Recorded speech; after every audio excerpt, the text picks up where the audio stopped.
আমি মোহাম্মদ মিলন হোসেন, সাবেক সেনা সদস্য। আমার পরিচয়টা। বিসমিল্লাহির রহমানির রহিম।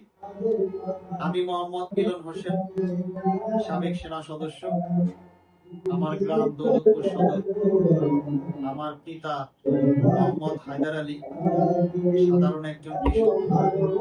আমি একজন গর্বিত কৃষকের সন্তান। জানতে পেরেছি আপনি চেয়ারম্যান পদপ্রার্থী। তো চেয়ারম্যান হওয়ার লক্ষ্য বা উদ্দেশ্য কি আপনার? ধন্যবাদ। আমি বাংলাদেশ সেনাবাহিনীতে দীর্ঘ 23 বছর কর্মরত ছিলাম। আল্লাহর অশেষ রহমতে সুশৃঙ্খল সততা ভাবে শেষ করে আমি আবার অবসর জীবনে আসছি। আমি বাংলাদেশ সেনাবাহিনীতে যখন কর্মরত ছিলাম, দেশ এবং দেশের মানুষের জন্য নিঃস্বার্থভাবে কাজ করার সুযোগ পেয়েছি এবং নিজের জীবন উৎসর্গ করে কাজ করার সুযোগ পেয়েছি এবং কাজ করেছি। ঠিক একইভাবে আমি আমার এই অবসর জীবনে আমি আমার ৬ নং চকমিরপুর ইউনিয়নের জন্য একজন সৈনিক হিসেবে সাধারণ মানুষের পাশে থেকে কাজ করতে চাই। সেই চিন্তা চেতনা থেকেই আমার মূলত ৬ নং চকমিরপুর ইউনিয়নের জনপ্রতিনিধি হওয়ার ইচ্ছা। সকলেই বলে যে তার ইউনিয়নকে মডেল ইউনিয়ন হিসেবে তৈরি করবে। এই বিষয়ে আপনার অভিমত কি? ৬ নং চকমিরপুর ইউনিয়ন শুধু নয়, আমাদের বাংলাদেশের যে নির্বাচনী যে সিস্টেম, নির্বাচন আসলেই আমরা সাধারণ মানুষের ভিতরে কিন্তু আমাদের বাবা মা ভাই বোন আমরা সবাই সাধারণ মানুষ।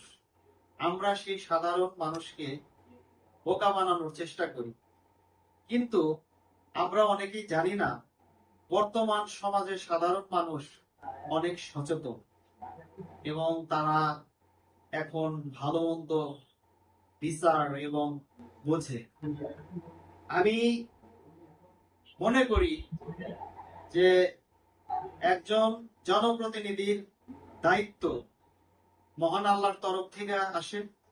আমরা মানুষ মাত্র উসিলা।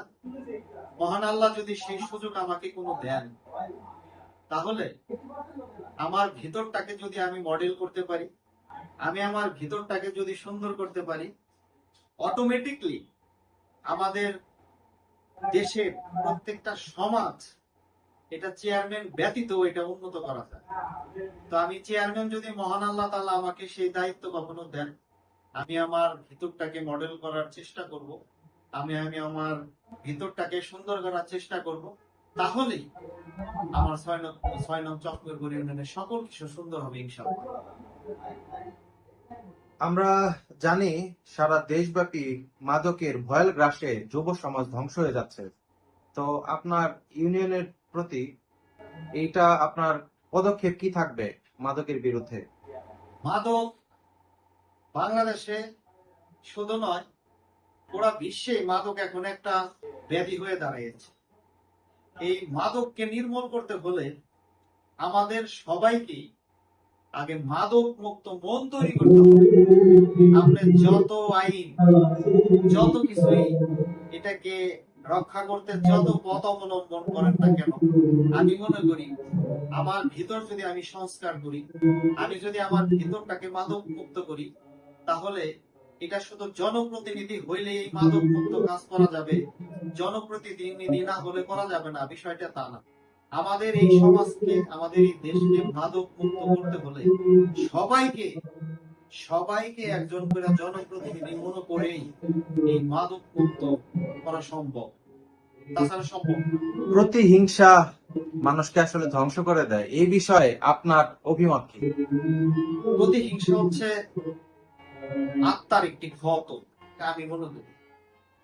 এখন এখান থেকে যদি আমরা বেরোয় না আসতে পারি, আমাদের সমাজের, আমাদের দেশের কখনোই কোনো বিষয়ে উন্নতি করা সম্ভব না।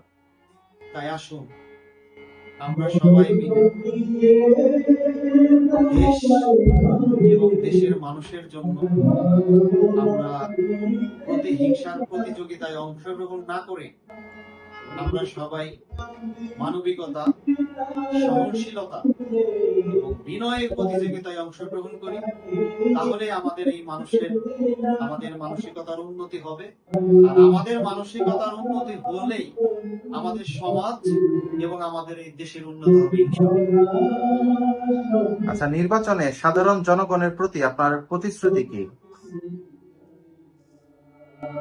ধন্যবাদ আপনাকে। আসলে আমাদের দেশের এটি একটা কালচার। আমরা নির্বাচন আসলেই, সেই ছোটবেলা থেকে দেখে আসছি, নির্বাচন আসলেই আমরা সাধারণ মানুষকে বোকা বানাতে চাই এবং সাধারণ মানুষকে বোকা বানানো এই নির্বাচন সময়ে অনেক সহজ, এটা আসলে আমরা মনে করি। কিন্তু সাধারণ জনগণ আসলে কিন্তু বর্তমানে কিন্তু সচেতন, বোকা নয়।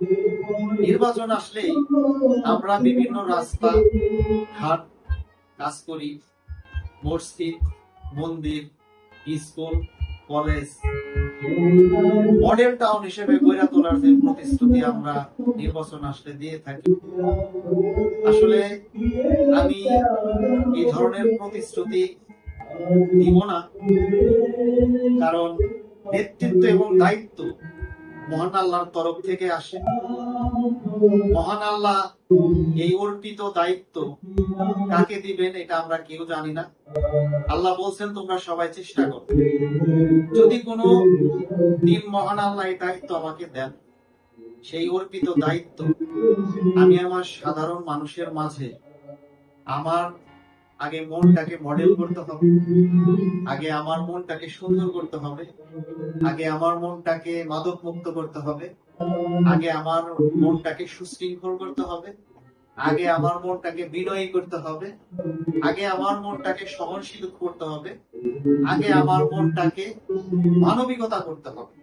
তাহলেই একটা ইউনিয়নকে সুন্দর এবং মডেল হিসেবে গড়ে তোলা সম্ভব ইনশাআল্লাহ, এটা আমি মনে করি। দেশব্যাপী উন্নয়ন চলছে, তো তারই ধারাবাহিকতায় আমাদের মাননীয় এমপি, মন্ত্রীরা, সংসদ সদস্যরা এগিয়ে যাচ্ছে। আপনি তাদের নিয়ে কি পরিকল্পনা চান? আমাদের দেশের মাননীয় প্রধানমন্ত্রী একজন মানবিক, সহনশীল, বিনয়শীল, সকলের প্রিয় জনাব তারেক রহমান। তার বিশ্বস্ত মানিকগঞ্জ জেলায় হাতিয়ার রয়েছে। এর মধ্যে আমাদের দৌলতপুর বৃহস্পতিবারে মানিকগঞ্জ এক আসনের সংসদ সদস্য জননেতা এসে কবির জিন্না ভাই। আমাদের জেলা এবং থানার জন্য রাত দিন অক্লান্ত পরিশ্রম করে সাধারণ মানুষের জন্য এবং এই দেশের মানুষের জন্য যে পরিশ্রম করে যাচ্ছে, আমরা তার সৈনিক হিসেবে, তাদের সহযোদ্ধা হিসেবে তাদের পাশে রয়েছি এবং পাশে থাকব, এবং দেশ এবং দেশের মানুষ এবং প্রত্যেকটা সমাজের উন্নয়নমূলক কাজের জন্য আমরা তাদের সহযোগিতা হিসাবে শরীক হব ইনশাআল্লাহ। ধন্যবাদ আপনাকে আপনার অভিমত ব্যক্ত করার জন্য।